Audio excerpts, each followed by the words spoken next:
నమస్తే అన్న అందరికీ నమస్కారం. అమెరికా అధ్యక్షుడు డొనాల్డ్ ట్రంప్ సుంకాలు విధించడంతో అయితే ప్రపంచవ్యాప్తంగా షేర్ మార్కెట్లు కుదేలవుతూ ఉన్నాయి. అలాగే ప్రతి దేశం పైన మనం చూసుకుంటే 25%, 30%, అత్యధికంగా చైనా పైన మనం చూసుకుంటే 37% అయితే తారీఫ్లు అయితే విధించడం జరిగింది. దానికి ప్రతిగా చైనా కూడా అయితే అమెరికా మీద విధించడం జరిగింది.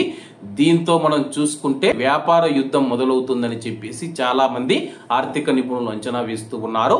అలాగే అమెరికా అధ్యక్షుడు డొనాల్డ్ ట్రంప్ గారు ప్రకటించిన సుంకాలు ఏవైతే ఉన్నాయో దీంతో కువైట్ యొక్క షేర్ మార్కెట్లు అయితే కుప్పకూలడం జరిగింది.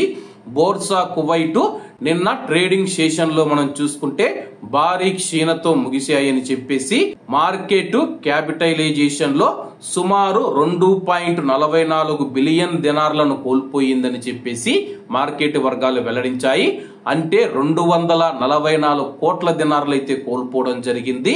5.1% ఈ యొక్క షేర్లు పడిపోయాయని చెప్పేసి ఈ తగ్గుదల గత వారం చివరిలో ప్రపంచ మార్కెట్ తిరోగమనాన్ని ప్రతిబింబిస్తూ ఉందని చెప్పేసి ఇది యునైటెడ్ స్టేట్స్ మరియు ఇతర దేశాల మధ్య కొనసాగుతూ ఉన్న వాణిజ్య యుద్ధం అలాగే చమురు ధరలలో తీవ్ర క్షీణత నడిచిందని చెప్పేసి కువైట్ స్టాక్ ఎక్స్చేంజ్ లో జాబితా చేయబడిన కంపెనీ మార్కెట్ క్యాపిటలైజేషన్ నేటి సెషన్ ముగిసే సమయానికి 44.91 బిలియన్ల దినార్లకు పడిపోయిందని చెప్పేసి అలాగే గత వారం ట్రేడింగ్ ముగిసే సమయానికి 47.35 బిలియన్ల దినార్లతో పోలిస్తే కువైట్ గాని, ఖతార్ గాని, ఒమన్ మరియు బెహ్రెన్ మార్కెట్లు చాలా క్షీణించాయని చెప్పేసి ముఖ్యంగా కువైట్ షేర్ మార్కెట్లు మనం చూసుకుంటే 5.1% క్షీణతతో 244 కోట్ల దినార్ల నష్టాన్నైతే చవి చూడడం జరిగింది.